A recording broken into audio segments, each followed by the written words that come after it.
মার্কেটে এই মুহূর্তে যারা ট্রেড করার জন্য সুযোগ খুঁজছেন, বিভিন্ন কারেন্সি পেয়ারে এনালাইসিস করছেন, কোন কারেন্সি পেয়ারে কি ধরনের ট্রেন্ড চলছে, কোথায় কি ধরনের এন্ট্রি করলে প্রফিট হওয়ার সম্ভাবনা আছে, তারা আসুন একসাথে এনালাইসিস করি। আপনারা আপনাদের ব্যক্তিগত স্ট্র্যাটেজি অনুসারে এনালাইসিস করুন, আর আমি আমার এনালাইসিস করছি। আমার এনালাইসিসের সাথে আপনাদের এনালাইসিস মিলিয়ে যাচাই বাছাই করে নিন। যদি একটা সঠিক, নিখুঁত, নির্ভুল অ্যানালাইসিস খুঁজে পান এবং সিদ্ধান্ত নিতে পারেন যে ট্রেড নেওয়া যায়, তাহলে ট্রেড করবেন এবং সম্পূর্ণ দায়ভার আপনার থাকবে। প্রফিট বা লস দুটোই আপনার নিজের। কিন্তু আমার অ্যানালাইসিস দেখে হুটহাট করে এন্ট্রি করবেন না। কারণ আমার অ্যানালাইসিস মাঝে, মাঝে ভুল হয়। আমার নিজেরও লস হয়। তাই আমি চাই না যে আমার অ্যানালাইসিস দেখে আপনারাও এন্ট্রি করুন অন্ধের মতো। তারপর গিয়ে লস দেখুন। এটা আমি কখনোই আশা করি না, কখনোই আমি চাই না। বরং আপনাদেরকে সতর্ক করি যে ফরেক্স মার্কেটে ট্রেড করা খুবই ঝুঁকিপূর্ণ। ট্রেড করার পূর্বে অবশ্যই অসংখ্যবার চিন্তাভাবনা করবেন, সিদ্ধান্ত নিবেন। বিভিন্ন লজিক, কনফ্লুয়েন্স, এক্সপ্লেইন খুঁজে বার করবেন যে এখন কি বাই এন্ট্রি করা যায় কিনা অথবা সেল এন্ট্রি করা যায় কিনা।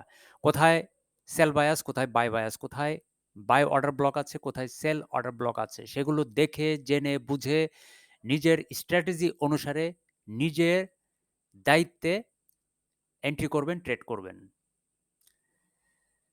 USD Swiss Frank H4 time frame trading view চার্টে অ্যানালাইসিস করছি। এখানে দেখুন এই মুহূর্তে একটি বিগ বেয়ারিশ মোমেন্টাম ক্যান্ডেল তৈরি হচ্ছে। অর্থাৎ ট্রেডাররা এখান থেকে একটা হিউজ বেয়ারিশ মোমেন্টাম তৈরি করছে। সেল এন্ট্রি করতে, করতে ট্রেডাররা এখান থেকে একটা বড় ধরনের বেয়ারিশ মোমেন্টাম তৈরি করার চেষ্টা করছে। অলরেডি একটা হিউজ বেয়ারিশ মোমেন্টাম ক্যান্ডেল তৈরি হইছে। এখন দেখার বিষয় হচ্ছে যে এখানে একটি সাপোর্ট জোন আছে। এই হচ্ছে সাপোর্ট জোন। এই সাপোর্ট জোনটি এখানে যদি ব্রেকডাউন করে বসে ফুল বডি এই বেয়ারিশ ক্যান্ডেলটি দিয়ে এই ক্যান্ডেলটি ক্লোজ হওয়া পর্যন্ত অবশ্যই অপেক্ষা করতে হবে। ব্রেকডাউন করে বসলে অবশ্যই নিচের যে সাপোর্ট জোনটি আছে এখানে, এই নিচের সাপোর্ট জোনটিতে চলে আসবে। যদি এই সাপোর্ট জোনটিকে সে ক্লিয়ারলি ব্রেকডাউন করে বসে। আর যদি এই সাপোর্ট জোনটিকে সে ব্রেকডাউন না করতে পারে, বরং এখানে টেস্ট করে বা উইক তৈরি করে রিজেকশন ক্যান্ডেল তৈরি করে, পিনবার তৈরি করে, তাহলে আশা করি নেক্সট প্রেডিকশন এখান থেকে বুলিশ মোমেন্টাম তৈরি করবে।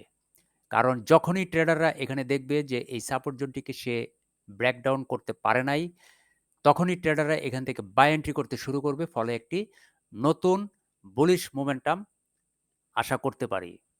সেজন্য আমি এখানে আমার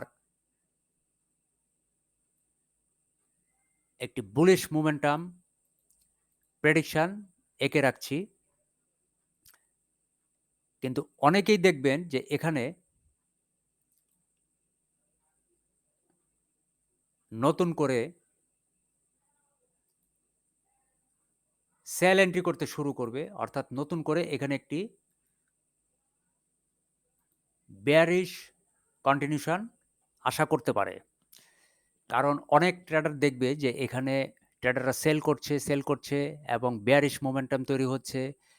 সত্যি, সত্যি এখানে একটি বেয়ারিশ মোমেন্টাম ক্যান্ডেল তৈরি হচ্ছে এবং এখানে কিন্তু প্রায়ই এই সাপোর্ট জোনটিকে ব্রেকডাউন করে বসে। সেই ধরনের সম্ভাবনার উপর ভিত্তি করেই অনেক ট্রেডার এখানে সেল এন্ট্রি করে।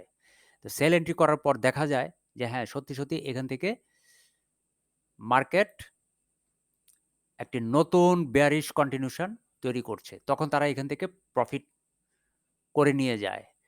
কিন্তু আমি এখানে অপেক্ষা করব যে এখানে আসলেই কি ব্রেকডাউন করে নাকি রিজেকশন ক্যান্ডেল তৈরি করে, অর্থাৎ পিনবার বা উইক বা টেল তৈরি করে।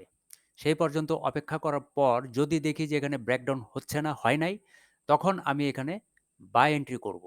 এটাই হচ্ছে আমার লজিক, কনফ্লুয়েন্স এবং আমার এক্সপ্লেইন এবং আমার পার্সোনাল স্ট্র্যাটেজি অনুসারে আমি এখানে বাই প্রেডিকশন এঁকে রাখছি।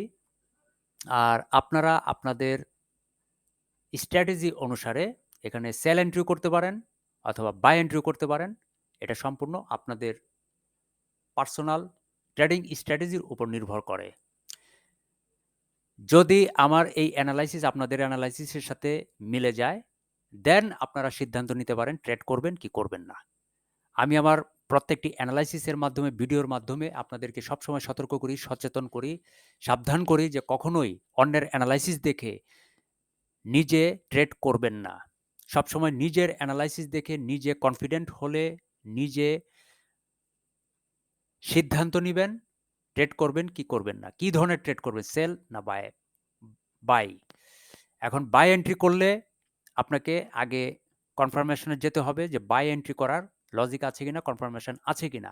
আর সেল এন্ট্রি করলে অবশ্যই আপনি সেল এন্ট্রি করার লজিক বা কনফার্মেশন দেখে জেনে বুঝে তারপর আপনি ট্রেড করবেন। ধন্যবাদ এবং আমার অ্যানালাইসিস দেখুন পরবর্তীতে মার্কেট নেক্সট প্রেডিকশন বুলিশ হয় কিনা। ধন্যবাদ সবাইকে।